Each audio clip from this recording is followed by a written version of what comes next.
Hey everybody, hope you're well. Today I'm going to be covering fitting an iPod lead into a Ferrari 430, but these instructions can also be used for the Ferrari 360 as they're pretty much the same design. So let's get on with it.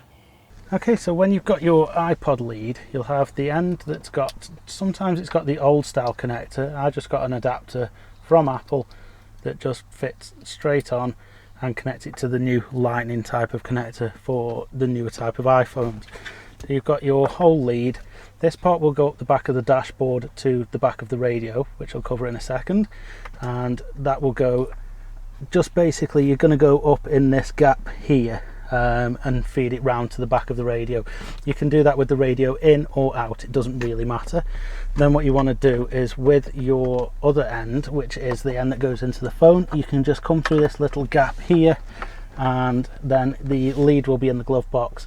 It won't cause any problems, it doesn't get it trapped in the mechanisms there, and then all you can do with the rest of the cable is cable tie it nice and neatly up the back of the dashboard, and it won't rattle around and it won't make any noise.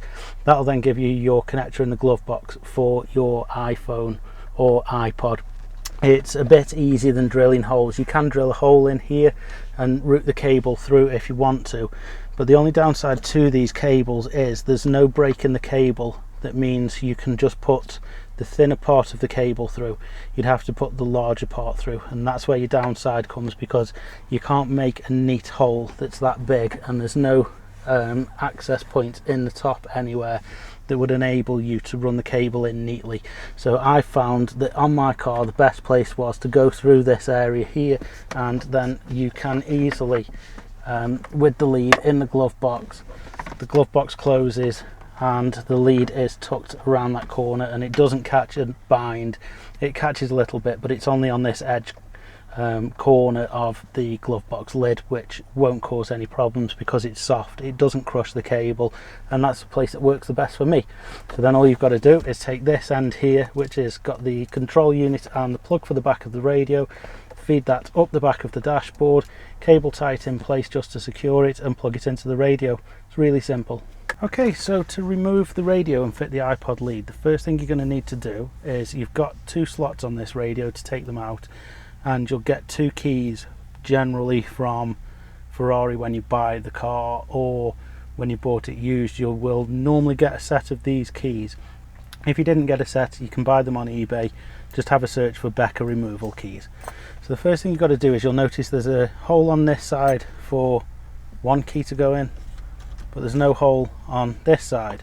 So some people don't know this, but these radios do actually have a removable panel. If you just push the Ferrari logo across, then that little panel comes off, and there is your second hole. So these have got top L, top left, top R, top right. So that would be the top on the right, and you just put it in until you can feel a little bit of resistance from the clips. Again with your top L, you'll just put that in, make sure it goes in straight, and you'll feel the little clips.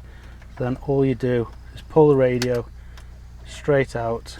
You can now push the little clips in to take your keys out. So all you need to do is pull the unit straight out towards you. Just be careful of the back of the dashboard with the stereo. There's a little plastic tab clip there. All you need to do is give that a push, wiggle the connector, and it will come free. This is the one that will then replace, so we need to put that one out of the way. We'll then take the lead for the iPod, which is exactly the same, and we'll just pop that back into the top in the corresponding holes. That's it. Now your iPod lead is fully fitted, and all you need to do is pop the stereo back in, tuck all your wires down the back. You can get your hand underneath the back of the dashboard if you do need to pull the cables round to get the unit back in. It can sometimes help to put a little bit of washing up liquid onto this peg here, which does help to get it into the corresponding hole in the back of the dashboard. It's just sometimes a bit of a dry fit, so it does help it go in a little bit easier. But that's all you need to do to fit an iPod lead in a Ferrari F430. It's quite straightforward, and it's no more than a 25-30 minute job, and that's taking your time. You don't need to disconnect the power from your radio. If you do disconnect the power, you'll only need to disconnect these two bottom ones. That one is your aerial.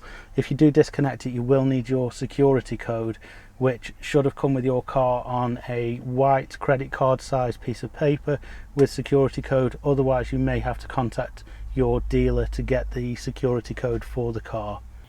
I hope you found this video useful. If you have, give it a thumbs up below and subscribe for more videos to come. If you've got any questions, please feel free to put them in the comments below and I'll try and answer them for you. See you next time.